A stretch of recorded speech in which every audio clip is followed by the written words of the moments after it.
एक गांव में रामू नाम का एक किसान रहता था जो बहुत मेहनती और ईमानदार इंसान था। वह दिन रात मेहनत करके अपने परिवार का पेट पालता। उसी गांव में मौलवी अब्दुल्ला भी रहते थे जो हर वक्त लोगों को नेकी, सच्चाई और अल्लाह के रास्ते पर चलने की तालीम देते। वे न सिर्फ समझाते बल्कि दिल से दूसरों की मदद भी करते थे। लोग उनकी बहुत इज्जत करते थे। एक साल रामू के खेत में फसल बहुत कम हुई। वह बहुत परेशान बैठा था कि उसकी पत्नी खेत पर आई और बोली, अरे रामू, तुम इतने परेशान क्यों हो? रामू ने आह भरी और कहा, फसल इतनी कम हुई है कि मुश्किल से अगली फसल के लिए बीज बचेंगे, खाने को कुछ नहीं। तुम ताजदार सुलेमान के पास जाकर मदद मांगो, शायद वह कुछ कर दे। मुझे यकीन नहीं वह मदद करेगा, लेकिन कोशिश करने में क्या हर्ज है। सुलेमान गांव का सबसे अमीर इंसान था। उसके पास महल जैसा घर, कीमती गाड़ियां और नौकरों की फौज थी, मगर वह बहुत घमंड में रहता और दूसरों को तुच्छ समझता। रामू ने हिचकिचाते हुए कहा, ताजदार जी, मेरी फसल बर्बाद हो गई है। अगर कुछ मदद मिल जाए तो मैं आपका एहसानमंद रहूंगा। सुलेमान ने तंजिया मुस्कान के साथ कहा, सही, मैं तुम जैसे गरीब की मदद क्यों करूं? मैं कोई खैरात खाना नहीं चलाता। यहां से निकलो। उदास दिल के साथ रामू वापस चला आया। उधर सुलेमान को जब पता चला कि मौलवी अब्दुल्ला लोगों को नेकी का सबक देते हैं तो उसने अपने घमंड में कहा, ये मौलवी क्या जाने दौलत, ताकत और दुनिया की कामयाबी। अब मैं उसे बताऊंगा असली ताकत क्या होती है। सुलेमान ने मौलवी साहब को महल बुलाया। उनके सामने सोने के बर्तनों में खाना परोसा और गर्व से मौलवी साहब, ये है मेरी दुनिया।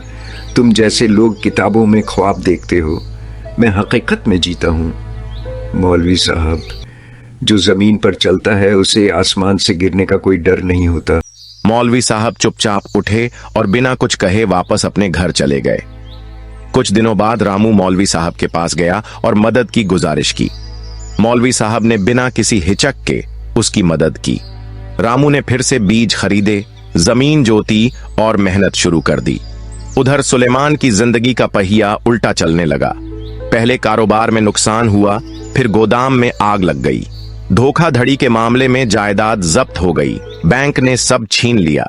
नौकर, रिश्तेदार सब एक एक करके दूर हो गए। कुछ महीनों में ताजदार सुलेमान एक किराए के कमरे तक सीमित हो गया।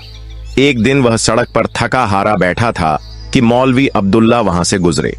सुलेमान भागकर उनके पास आया, उनके कदमों में बैठ गया और रोते हुए बोला, मौलवी साहब, मैंने आपका दिल दुखाया, मुझे माफ कर दे। मौलवी साहब ने नरमी से कहा, बेटा, अल्लाह के दर पर देर हो सकती है, अंधेर नहीं। दिल साफ हो तो दरवाजे खुल जाते हैं। मौलवी अब्दुल्ला ने सुलेमान को माफ कर दिया। सुलेमान ने शर्मिंदगी के साथ सभी से माफी मांगी जिनका दिल उसने किसी न किसी तरह से दुखाया था और जिनकी मदद करने से वह इनकार करता रहा था। यहां तक कि उसने रामू से भी माफी मांगी। मौलवी अब्दुल्ला ने न सिर्फ उसे माफ किया बल्कि कुछ पैसे उधार देकर उसकी मदद भी की ताकि वह अपनी जिंदगी एक नए सिरे से शुरू कर सके।